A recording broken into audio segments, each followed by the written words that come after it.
গণভোটের ইস্যুতে সরকার সংবিধানের দোহাই দিচ্ছে অভিযোগ করে বিরোধী দলীয় নেতা ও জামায়াতের আমির ডক্টর শফিকুর রহমান বলেছেন, বেশি সংবিধান কচলালে নিজেদের অস্তিত্ব খুঁজে পাওয়া যাবে না।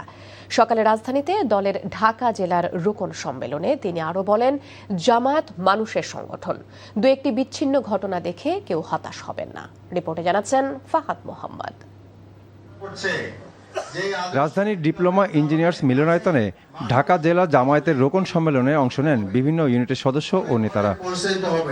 সম্মেলনে অংশ নিয়ে জামায়াত আমির ডাক্তার শফিকুর রহমান বলেন, জামায়াতকে নির্মূল করতে বহু ষড়যন্ত্র হয়েছে, কিন্তু কেউ পারেনি। ষড়যন্ত্রকারীরাই দেশ থেকে বিতাড়িত হয়ে গেছে।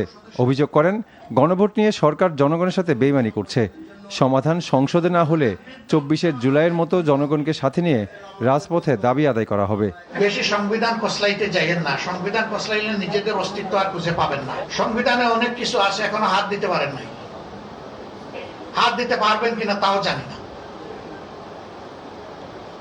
আমরা দেখতে চাই জনগণের রায়কে সরকার সম্মান করছে। আমরা এই দাবি পরিত্যক্ত ঘোষণা করব না ইনশাআল্লাহ। এই দাবি আদায় করার জন্য যা দরকার আমরা তাই করে যাব ইনশাআল্লাহ।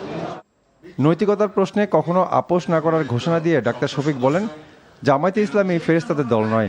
দলীয় নেতাকর্মীদের সতর্ক করে তিনি বলেন, অপরাধ করলে কোনো ছাড় নেই। বাংলাদেশ জামায়াতে ইসলামী ফেরেশতাদের দল নয়। আমরা মানুষ, আমাদেরও ভুল ত্রুটি হয়। আমরা একটা কথা পরিষ্কার বলেছি যে অন্যায় আর জামায়াতে ইসলামী একসাথে চলে না। কিন্তু এর দ্বারা এটাও আমরা মিন করছি না যে আমরা কোনো অন্যায় করি না। আমরা মানুষ, আমাদের ভুল হয়, অন্যায় হয়, দোষ হয়, অপরাধ হয়। আমরা আহ্বান জানিয়েছি, যারা দেশকে ভালোবাসেন, জাতিকে ভালোবাসেন, আমাদের অন্যায় অপরাধ দেখলে আমাদেরকে ধরে দিন। আমরা কথা দিচ্ছি, আমরা সংশোধন করব। দেশে আইন শৃঙ্খলার পরিস্থিতির সমালোচনা করে স্বরাষ্ট্রমন্ত্রীকে নিজ মন্ত্রণালয়ের প্রতি মনোযোগ দেওয়ার আহ্বান জানান জামায়াতের আমির।